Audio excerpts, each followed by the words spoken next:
안녕하세요. 대전세종하나센터의 김희정 사회복지사입니다. 이번 영상은 1편 부동산 편에 이어서 다양한 주제로 탈북민 분들의 질문을 다뤄보려고 합니다. 이번에도 싹 법률사무소의 홍영석 변호사님을 모시고 함께 이야기 나눠보겠습니다. 변호사님 안녕하세요. 네, 안녕하세요.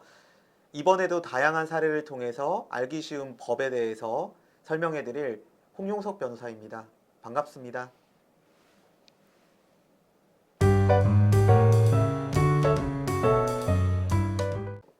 네, 계약서에 확인하고 서명했다고 해서 무조건 사기가 아닌 것은 아닙니다.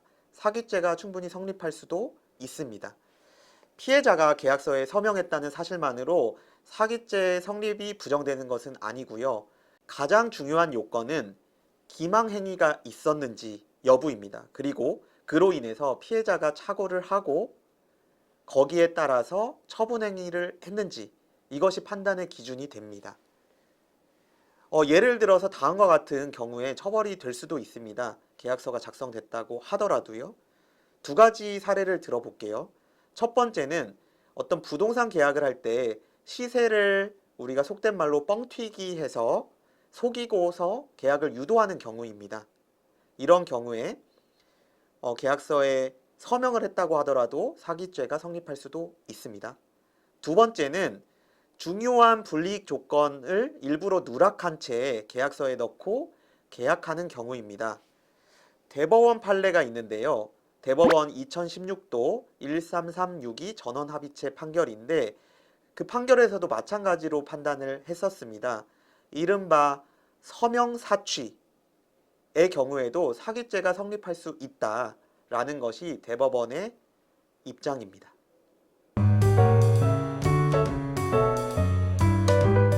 네, 무알콜 맥주 요즘 아주 시원하죠. 무알콜 맥주를 먹고 운전한 경우에는 음주운전이 되지 않을까라는 질문입니다.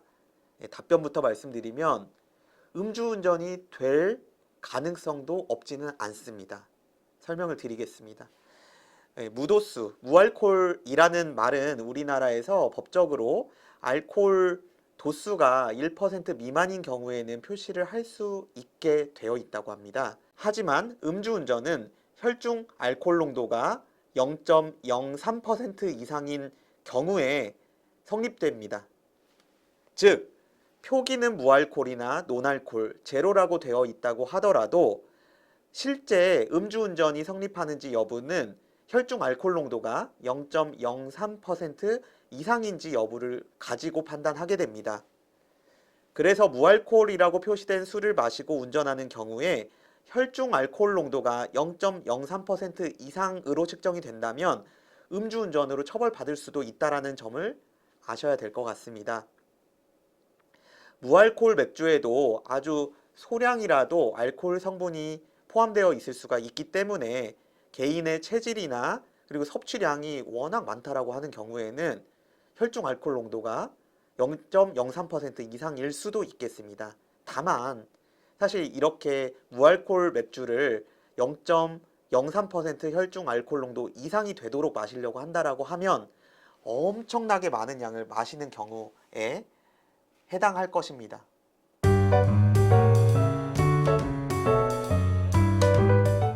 층간소음이 범죄가 될 수 있을까? 이 부분도 요즘 생활에서 많이 문제가 되고 있는 부분이죠. 결론부터 말씀드리면 층간소음 자체가 원칙적으로 형사범죄를 구성하지는 않습니다. 그런데 우리가 예외라는 것이 있죠. 어느 경우에 형사범죄가 될 수 있는지에 대해서도 살펴보겠습니다. 고의성, 반복성, 아주 오랜 시간 동안 고의적으로, 악의적으로 층간소음을 발생시키는 경우에 층간소음도 형사범죄가 되는 경우가 있습니다. 정상적인 생활을 방해했다고 인정하여 형사처벌을 한 실제 사례가 있는데요. 주로 스토킹 처벌법 위반이 문제가 됩니다. 대법원 2023도 10313 판결이 그 예입니다. 빌라 아래층에 살던 피고인이 불상의 도구, 그러니까 우리가 특정할 수 없다라는 것을 불상이라고 하는데요. 불상의 도구로 여러 차례 벽이나 천장을 계속 쿵쿵 소리를 내서 이를 위층에 살고 있는 피해자의 의사에 반해서 도달하게 하였다는 공소사실로 기소된 사안에서 스토킹 처벌법 위반죄가 성립된 사례가 존재합니다. 피고인의 그러한 행위는 층간소음의 원인 확인이나 해결 방안 모색 등을 위한 사회 통념상 허용되는 범위 내 행위라고 볼 수가 없고, 객관적 일반적으로 상대방 피해자에게 불안감이나 공포심을 일으키기에 충분하여 위와 같은 일련의 행위가 지속 반복되었으므로 스토킹 범죄에 성립할 수 있다라고 본 원심 판단을 그대로 정당하다라고 본 사례입니다.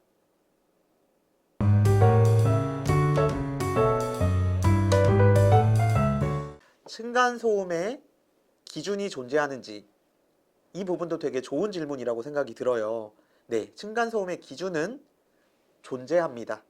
이는 직접 충격 소음과 그리고 직접 충격은 아니더라도 공기를 통해서 전달한 공기 전달 소음에 따라 다르기 때문에 관련 기관에 직접 문의를 해서 층간소음의 기준을 확인해 보는 것이 좋습니다. 그리고 층간소음 자체로는 형사처벌이 어려울 수 있으나 앞에서 설명한 판결 예시처럼 고의적이고 반복적인 경우에는 스토킹 처벌법 위반 등으로 처벌받을 수도 있습니다. 층간소음의 피해가 있는 경우에는 직접 문제를 해결하려고 하는 시도보다는 다음과 같은 방법을 한번 해보시는 것이 좋겠습니다. 네 단계로 설명드릴 수가 있겠는데요. 첫 번째는 아파트라면 관리사무소에 문제를 제기해보는 것이 좋습니다. 그래서 관리사무소를 통해서 관리사무소 직원이 그 층간소음을 발생시키는 해당 집에 찾아가서 이야기를 해보도록 하는 것이 서로 갈등을 크게 만들지 않는 방법이 될 수가 있습니다. 두 번째는 이웃사이센터라는 것이 있습니다. 인터넷을 찾아보시면 이웃사이센터가 있는데요. 여기에 신청을 하면 전문 상담하고 측정까지도 해볼 수가 있습니다. 1단계나 2단계로 해결이 되지 않는다는 경우에는 그 경우에는 경찰에 신고도 해볼 수는 있겠습니다. 고의적이고 반복적인 소음이 발생하는 경우에 경찰에 신고를 해서 스토킹 처벌법 위반이나 이런 다른 형사 문제가 될 수 있는지에 대해서 확인을 해볼 수도 있겠습니다. 네 번째는 이러한 모든 수단을 다 해봤는데도 되지 않는 경우에는 적극적으로 법적인 대응을 해볼 수가 있습니다.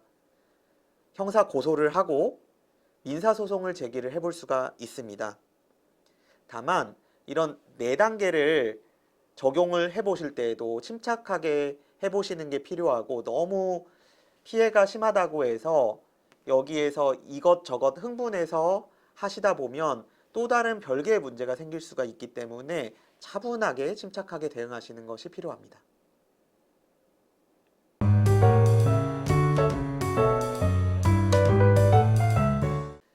네, 정당방위에 관한 질문인 것 같은데요.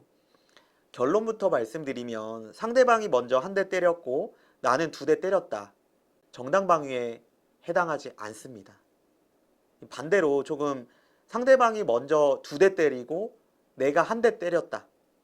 이 경우에도 정당방위는 성립하지 않습니다. 설명을 드리면 우리 대법원은 정당방위는 방어 목적에 국한되어야 하고 감정적인 반격이나 보복은 인정되지 않는다라는 명확한 기준을 수십 년째 유지하고 있습니다. 그래서 우리나라에서는 정당방위가 상당히 좁게 인정되고 있고 사실상 실무에서 인정되는 예가 거의 없다고 보셔도 될 것 같습니다. 따라서 상대가 1대 때렸다고 2대, 3개 때리면 폭행이나 상해죄가 성립하는 것이지 정당방위가 성립돼서 무죄가 되는 것은 아닙니다.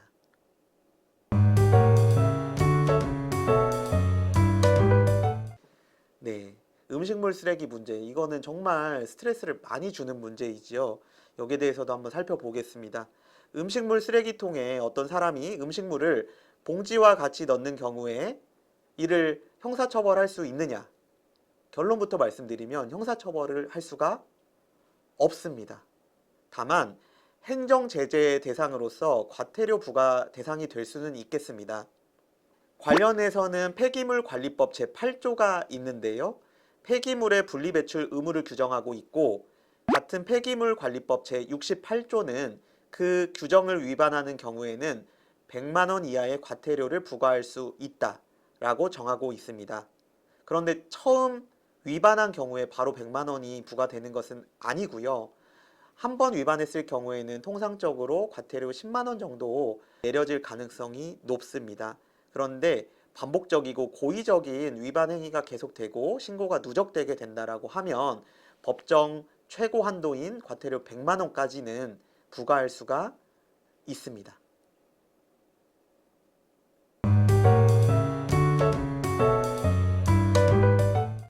네, 당사자가 아니어도 허위 사실을 인지하고 있다면 공익적 목적으로 신고나 고발을 할 수가 있습니다. 특히 정치인이나 공인을 대상으로 가짜 뉴스는 공직선거법이나 정보통신망법 위반으로 강력하게 처벌될 수도 있습니다. 다만 신고 전에 충분하게 증거를 확보하고 신중히 판단해서 차분하게 절차를 진행하는 것이 필요하겠습니다.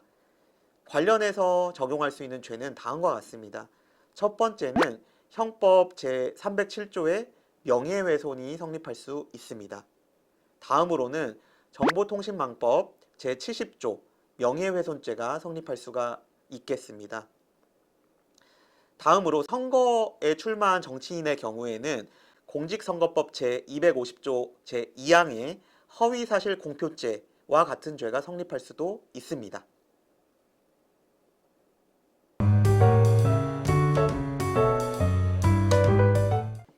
네, 코인 다단계 사기에 대한 문제인데요. 단순히 권유를 했다는 이유만으로 지인을 사기죄로 처벌하기는 어려울 것 같습니다. 하지만 다단계 가입하게 유도한 지인이 다단계 그 조직 내에서 어떤 지위에 있는지, 그리고 그 과정에서 어떤 역할, 행위를 했는지를 면밀히 살펴봐서 단순한 권유가 아니고 그 조직의 일원으로서 기능적으로 자기의 역할을 가지고 다단계 코인 사기에 가담했다라고 보이는 경우에는 그 경우에는 형사 사기죄가 성립할 수도 있습니다. 오늘도 정말 많은 정보를 배운 시간이었습니다. 탈북민 분들께서 생활 속에서 겪는 크고 작은 법률 문제들, 이제는 두려워하지 마시고 하나하나 확인하고 대응해 나가시면 됩니다. 무엇이든 다 물어보세요. 마지막 3편은 직장, 가족, 법률 주제로 찾아뵙겠습니다.